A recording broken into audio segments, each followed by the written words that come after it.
Okay, mic drop moment. I'm going to say it and people are going to hate me for it, but here we go. Kylie, competition and kids, they don't mix. Little kids don't do well with competition. It's provocative, it's sensationalistic, but kids don't love competition. I've said it. What do you mean they don't love it? Every child who ever existed is competitive. Just because they're competitive doesn't mean it's good for them, and it certainly doesn't mean that they like it. Hello, welcome to the Happy Families podcast, real parenting solutions every day. This is Australia's most downloaded parenting podcast, and after the break, we answer one of your tricky questions. This one comes from Emma in New South Wales, who wants to know what to do about a 5-year-old who has to win everything if you have competitive kids. You don't want to miss this. Stay with us. Hello, welcome to the Happy Families podcast, real parenting solutions every single day on Australia's most downloaded parenting podcast. We are Justin and Kylie Coulson. We're the parents of 6 daughters. Are you being competitive?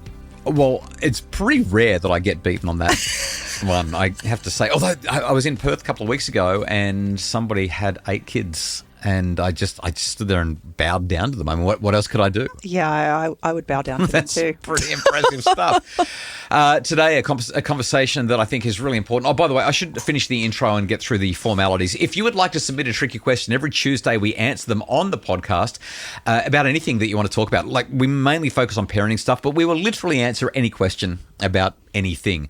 happyfamilies.com.au. Just scroll down to the super simple system where it says podcasts. You click the record button, you start talking, just like Emma from New South Wales. I have a 5-year-old girl. She's my oldest and she's currently in kindergarten. She is currently obsessed with coming first. We've tried to speak with her about how you can't always come first and you need to share things and all that sort of stuff, but it doesn't seem to be working. It happens quite often. Even just going up the stairs to go to bed, she has to be first up the stairs. If she isn't, she'll start to cry and eventually tantrum. Any suggestions on how we can help her process this? Thanks. Okay, Kylie, I got to go first on this one. Well, I'm curious because I'm trying to work out what advice you're going to give. I thought you were going to fight with me and say no, because you are the competitive one in our home. Well, there's nothing better than making it up the hill on my bike as I fly past you and leave you lagging. You had to bring that up, didn't you? Yeah. It feels really good. So Emma, I'm with your daughter. There is something joyful about that moment. We've lived this with 6 daughters. Before we answer the question, Emma, just a moment of empathy for you and any other parent whose children have insisted on being the first one to push the button. Turn the lights off. Yeah, push the button on the left. Push the button. I want to push the button. Seriously? I'm having the first shower. No, I'm having the first shower. It's brutal. Yeah, card games. Never, ever. Oh, the fighting at the table when we play games. The cheating. The things I'll do. What about the pedestrian crossing? I got to push the button so I can cross at the crossing when the kids were younger. I mean, it's just, I want to be the first one down the slide. I want to be the first one on the swing. This is kids. All right, there's a couple of things that we need to talk about here. I want to talk about why in the first part of this podcast response. Well, I guess the first thing to tell Emma is the acknowledgement that her daughter is exactly where she's supposed to be. Yeah, this is normal. This is so normal. Wait till you've got siblings. She does. Oh, was there She's siblings? the eldest. Oh, yeah. How's my listening skills? See, I'm getting excited about what I want to talk about. So there's a couple of developmental realities here that we should discuss. The first one has to do with the Swiss psychologist Jean Piaget and some of his brilliant insights. So he developed this 4-stage developmental model, Kylie, and what we're talking about at the age of 5 is a child transitioning from what's known as pre-operational thinking to concrete operational thinking. And this is really at the crux of what we're discussing. That's some big words. I'm sorry. Okay, pre-operational thinking. So pre-operational, this is typically ages, I'm going to say 2 or 3 through to 6 or 7. Okay, thereabouts. So coming to the end of this stage now with the 5-year-old, there's something called conservation. So I can have 5 M&Ms all bundled up in my hand really tight, or I can spread them out on the counter and there's still 5. But, you know, like kids, they'll see a small bundle of things or they'll see things spread out. They don't understand that it's the same thing. One thing looks bigger, so therefore it is bigger. Right. Yeah, that just reminded me of how many times there's been fights over who gets the biggest piece of cake or slice. The way that I've always resolved that is you cut it, the other person chooses which piece they get. Yeah, but I understand what you're saying. So unless they look exactly the same to a child. Like we've got two different size glasses in our house. Yes, and they hold the same amount of exactly the same amount. But one's short and one's tall and skinny. Yeah. Yeah. But they will pick the big glass every time. Because they're convinced they're getting more. Yeah. Yeah, absolutely. So that's conservation of matter in pre-operational thinking. Another thing in pre-operational thinking is the understanding, as you move out of pre-operational thinking, you begin to understand that more than one thing can be true at once.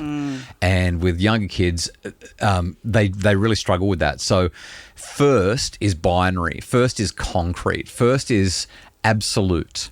And at the age of 5, it's really hard to hold on to this nuanced idea that I don't win the race up the stairs, or I don't get to turn the light off, and I'm still a capable person, or I'm still a good person, or I'm still competent. Yeah, and I think that's true for so many of us. We tie our worth up in results. Yeah, to our performance. Exactly. Yeah. There's also something else going on developmentally here. She's still pretty egocentric. Egocentrism sort of peaks at around about somewhere around that pre-operational stage, somewhere between 2, 3, 4. But there's still a bit of it at 5. I mean, I know plenty of adults and a lot of teenagers that are pretty egocentric as well, but this is when it really peaks, which means that she's going to struggle to take other people's perspectives. She doesn't have this concept of why they might also want to be first, because it's all about her. And at this age, they're just so black and white. Now, as they move into concrete operational thinking, the other big word that I used, this is where they start to become a bit more capable. They're still super inflexible, super rigid, but they start to just relax a little bit more into some of these ideas, and they become a little bit more cognitively flexible. The other thing that I really wanted to highlight, Kylie, is we talk about all the time, basic psychological needs. Competence is a basic psychological need. Yeah. And kids just want to look competent, and the best way to look competent is to win, come first. If I can win, then I am competent. And kids they look for observable evidence of competence all the time.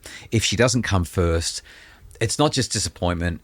It feels like it's a need threat, and she doesn't know if she can be capable and effective, and it triggers that distress response, which for her is really genuine.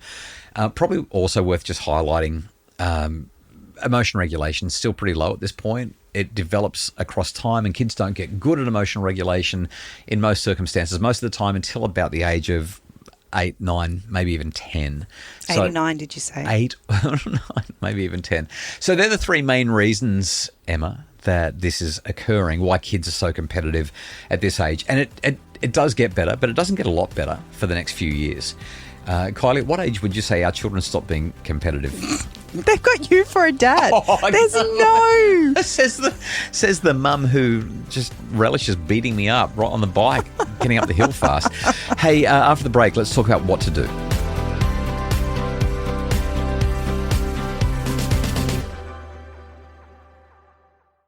You're back. This is the Happy Families podcast. What do you do when you've got a super competitive child?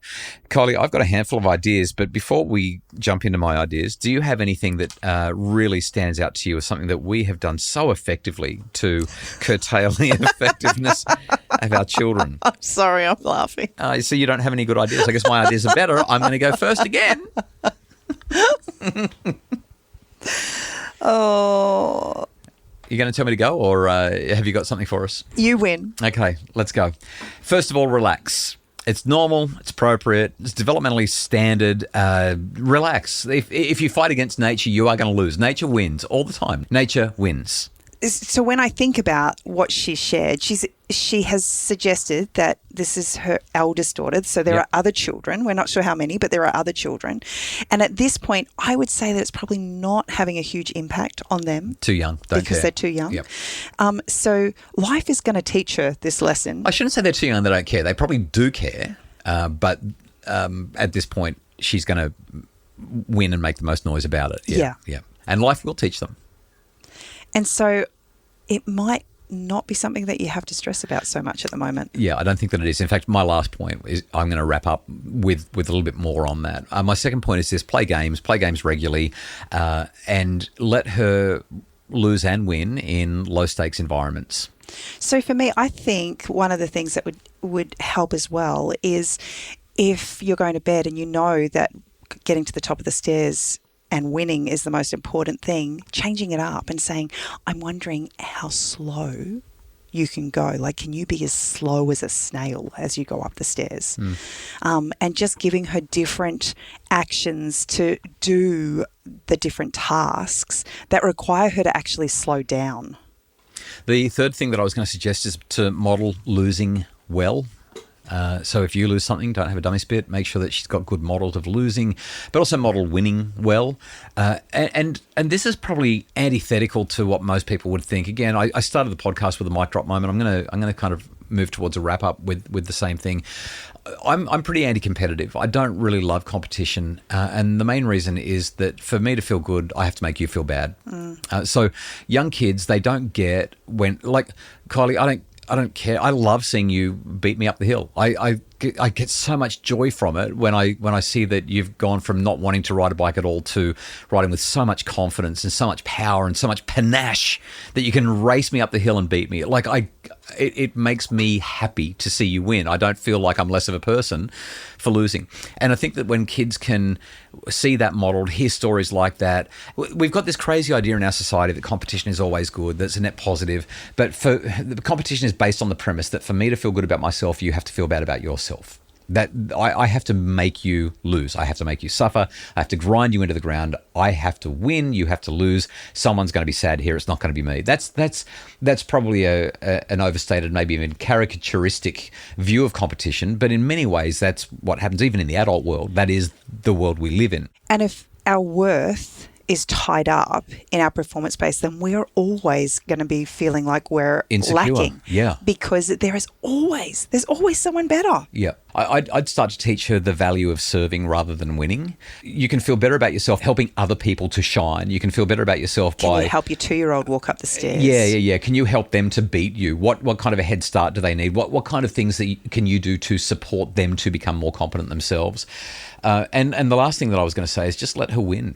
Let her win as much as she wants. Who cares? The playground and the horribleness of life will teach her one way or another, but the stakes are low at home, and she can have a soft place to land at home, and you can have lots of really good chats at home when all this stuff happens.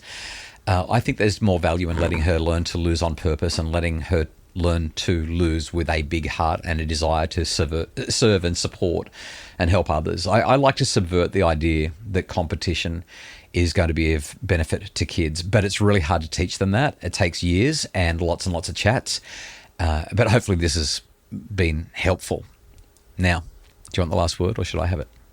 What have you got for me? I can't believe you called my bluff. I've got nothing. I've said everything I had to say. You win. You keep on doing it to me, and now I feel bad, but you feel good. Elation right there. Good for you. I'm so glad I get to help you shine. If you've got a tricky question, get in touch with us. We would love to hear from you. Just go to happyfamilies.com.au and press the record button and start talking. It's our super simple system. Alternatively, you can send us a voice note to podcasts@happyfamilies.com.au. Another tricky question coming up next week. Tomorrow, oh my goodness, an interview tomorrow that I'm so pumped for. Professor Jean Twangy, one of the world's leading experts on everything to do with kids and tech and screens, and she's talking to me for as much time as I could get out of her to talk about her brand new book. Oh my goodness, it's going to be such a good one. Join us tomorrow for that, please. This will be one you do not want to miss. The Happy Families podcast is produced by Justin Rulon from Bridge Media. Nim Hammonds provides research, admin, and other support. And if you'd like more info to make your family happier and to help with the kind of challenges that we discussed for Emma today, please check out my book, What Your Child Needs from You, or 10 Things Every Parent Needs to Know. Both of those will help you enormously with these kinds of challenges. You can get them wherever books are sold or at happyfamilies.com.au.